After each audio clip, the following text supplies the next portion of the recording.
Hello, I'm Harold Munro, editor-in-chief of the Vancouver Sun. Joining me is City Hall columnist Dan Fumano. Hey, Dan, how's it going today? Pretty good, thanks, Harold. How are you doing? Good, good. You were pouring through a massive early budget draft document from the city last week, and you told us that we have a budget now in Vancouver that has eclipsed the $2 billion Yep. barrier. So, what's the 30,000-foot view of this new budget? Well, yeah, I think the big, it's a 501 page budget Yeeks. document, and there's more to come. There's still a bunch of reports that are expected on engineering fees and the water rates and sewage and stuff, and the city's annual climate budget. So there's more to come. But in the initial 501 page document, the kind of big headline numbers are, yeah, as you touched on, the overall operating budget eclipsing the $2 billion mark for the first time. So they're looking at a proposed $2.16 billion budget, which would be funded by a property tax increase of 7.6%, which is lower than last year's property tax increase, but much higher than the 10-year average in Vancouver or across Metro Vancouver. What would the 10-year average be, roughly? I believe it was below, I think it was maybe around the 4% mark Okay. for the 10-year average, but that's including last year's very high I think it was 10.7%. It was the first time in recent memory, anyone I've spoken with, first time anyone could remember a double-digit increase. That was last year. So for basically the new ABC council was elected in the fall of 2022. And then, one of the first things after their inauguration, one of the first big decisions they had to make was around the budget. And that ended up being a big increase, partially to fund new commitments like hiring more police, increasing the police budget, which was a key campaign pledge that ABC had. But a lot of it is sort of fixed costs that are not discretionary things. So, the cost of maintaining sewers and all this infrastructure, and police is on its own the biggest part of the budget. And so ABC had pledged to increase the budget for the police. So that's obviously put upward pressure. But yeah, I mean, looking back, the 10-year average for the city of Vancouver was between 4 and 5%. And across all Metro Vancouver, it was about 4%. 4% 10-year average. Okay. So what does that mean to the average homeowner then? So yeah, they talk about the cost for a median single-family home in the city of Vancouver, and I'll pull up that number right now. It's this budget hasn't been finalized yet. This is a draft budget that has been put forward by city staff. It's a huge amount of work trying to all of these different city departments, and they're basically saying this is what we're looking to include in the budget, and this is how much we would have to increase property taxes and other fees and stuff to balance the budget. So it'll be up to council to make the final decision, which they'll probably do either later this year or maybe early next year. But this draft budget that was put forward, this $2+ billion budget with a 7.6% increase, that would be for a median single family house in Vancouver. It would be a property tax bill of about $5,424. So that's the combined property tax and utility fees. So that's only the city's portion, right? When you pay a property tax bill, some of that goes to Metro Vancouver and other levels of government, right? So Right. This is just what the city has control over. Okay. So about $5,400, a $5,400 property tax bill for a median single family house. Obviously, a smaller condo would be less, and a bigger than average house, more expensive than average, might be more, would be more. And how does that compare to other cities in the region in terms of median taxes? So there's a chart in City of Vancouver's budget document that compares different metro municipalities, and it has the region-wide average. So as we just said, Vancouver was about $5,400 a year. It has the region-wide average at just at about $4,900. So Vancouver's above the average. But at the top overall is West Vancouver, where it would be an average of it would be about $7,400 for municipal property tax and utility fees for a median single family home. And then at the bottom is Port Coquitlam at almost half the rate of West Vancouver. So Port Coquitlam, they're looking at a little under $3,800 for a median single family home. Now, of course, the value of a median single family home is different in Port Coquitlam than it is in West Van or Surrey or Vancouver or any other municipality. But so Vancouver's kind of around the middle of the pack, but above average, but not that far off the average. And pretty much where Surrey is when you talk about the two largest cities in the region.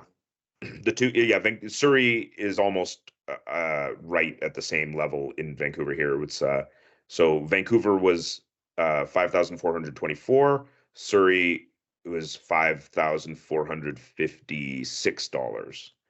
So right around the same level. And Surrey was the only municipality in Metro where the property tax increases on average over the last 10 years were higher than Vancouver's. So Surrey's 10-year average property tax increase was higher than the city of Vancouver's, and significantly higher than the Metro-wide region. Interesting. Okay. And then we do have, and you've been writing about this, that the mayor, I think, is pinning some hopes for shaving the increases, or at least reallocating some of it. He created this task force to look at city finances, and you're expecting to get a look at their report this week. Is that right, Dan? Yes. So it's on the agenda for tomorrow's council meeting, Tuesday, November 28th. The report itself is not public yet, so I haven't had a look at it. I'm not sure if the mayor or councillors have been able to see it yet. So because council is not going to be making a decision on anything tomorrow, they're just basically receiving the report for information. So situations like that, the city doesn't necessarily need to make the report public ahead of time. So council is just going to receive this report. Basically what it is after last year's budget or this year's budget was approved, the 2023 budget, with the big 10.7% increase, property tax increase, the mayor was publicly saying, I know this property tax increase is big, this is tough, we don't want to do it, but we need to do it. And it's not going to become the new normal. We're not going to have massive property tax increases like this every year. We're going to sharpen our pencils and find efficiencies and find ways to reduce the pressure, either by generating revenue, additional revenue generation options for the city, so they don't have to rely quite so heavily on property tax increases, or cost savings. Now, the mayor has also said that, they don't want to cut services that Vancouverites rely on. So it's going to be a challenging thing. So shortly after the 2023 budget was approved, the mayor held a media event at City Hall. They had a press conference, packed a bunch of reporters into the media room there, and news cameras and everything. And he announced that he had convened a panel with some very smart people with backgrounds in auditing, accounting, finance, public sector. So he had a mix of people. He had assembled this group of experts who was going to go through the budget with a fine-tooth comb and come back with some recommendations before the 2024 budget was going to be approved. So that's what's going to be delivered tomorrow, this outside group. Initially, they were supposed to give their presentation. They were supposed to make their recommendations in October. That was the initial timeline. Obviously, that has passed. Now it's late November. They're going to be giving their presentation to council tomorrow. And the last time I spoke with the mayor about this a couple of weeks ago, he said he's not sure what's going to be in it. This is a true independent outside group, so he's going to be as surprised as everybody else when he gets the recommendations. And he says that he has told these outside experts, he calls it the mayor's budget task force. He's told the task force to, just be as straightforward and candid as possible, and then it'll be up to council to make the decisions. And if need be, sort of sell them to the public, say why they think this is a good idea or not.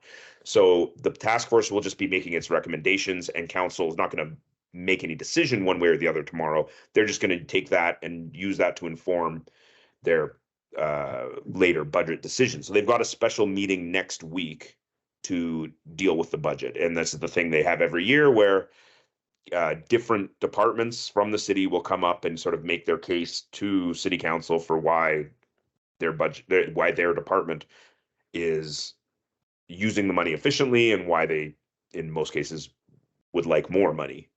Right. And so you just go through every different city department will make these presentations. Some are longer than others. And then council will make a final decision on the budget, maybe adding some things, removing other things, making some amendments, potentially implementing some of these recommendations that they're going to get tomorrow from the task force. So what will you be looking for in that task force report? I really don't know what's going to be in there, so I'm genuinely quite curious. But because these people are fully, from outside of government, in theory, I guess they might make some recommendations that could be interesting or creative or potentially controversial. I mean, they could, for example, in theory, they could come back and say, well, we've got this many libraries, maybe that's more libraries than we need. What if we close 4 libraries and sell that land to condo developers? Then we could generate this much money. They might come back with ideas that might not be palatable for the public, but obviously that'll be up to city council to decide how to use those. And I mean, this example of libraries, I don't know if that even is within the realm of possibility. I'm just making up something. I mean, they could just say, oh, we're going to cut hours at community centers. We know that more people have private gym memberships. We don't need to have community center gyms open as much, so we'll cut the hours, save money that way. Or maybe they'll propose reducing staff in different city departments. I don't know, but they might make some proposals that could potentially be controversial. But again, they're not the ones who are going to make the decisions. These decisions will be up to the mayor and council. And then on the other side of the ledger, they might come up with some ideas for generating revenue. ABC has talked about sort of trying to pursue different kinds of partnerships with the private sector through donations or advertising or sponsorship. So there could be some opportunities there for partnerships. Right. Well, we saw that, didn't we, in a small way recently with the return of the Christmas train? Like yes, that was exactly funded privately as opposed to by the city. And so that's something that the mayor has sort of pointed to, and it's a point of pride for them. I think the Christmas train is something that, some people can say, oh, it's just a silly little Christmas train, but it does matter to some people. It definitely matters to some families, and the inability of the city to get this thing functioning after a couple of years was a big source of frustration for some people. And so the mayor, in recent public comments and interviews and stuff, has pointed to that as an example of his success at being able to deal directly with the private sector, get private money. In this case, these are donations. He said, they were able to pick up the phone, talk to some wealthy people, and you take advantage of their generosity, or not take advantage of, but be able to use their generosity to get a public amenity back up and running, which I think for the mayor was a big. He's kind of pointed to that as a significant win. They wanted to using your library analogy from earlier. I mean, you could see even them offering donor names on libraries or community centers or any number in the park center. Yeah. Parks has talked about revenue generation. The Parks Department or Park Board. Yes, the Park Board is already is already talking about that, aren't they? Yes, that's right. Yeah, the Park Board is already sort of, which also is, the majority ABC on the Park Board as well, and they're already talking about different revenue generation opportunities, sponsorship, advertising. So the Park Board is already sort of pursuing that direction, and so it'll be interesting to see what the city comes back with. Yeah, I mean, obviously you have wings of hospitals named after wealthy, benefactors, philanthropists. So, I mean, I don't know if ABC would want to explore naming of public buildings or assets. The reading room or the whatever. Yeah, exactly. All right. Okay. Good. Well, thanks, Dan. We look forward to reporting tomorrow when this report comes out. Thanks a lot. Thanks. We'll see you tomorrow.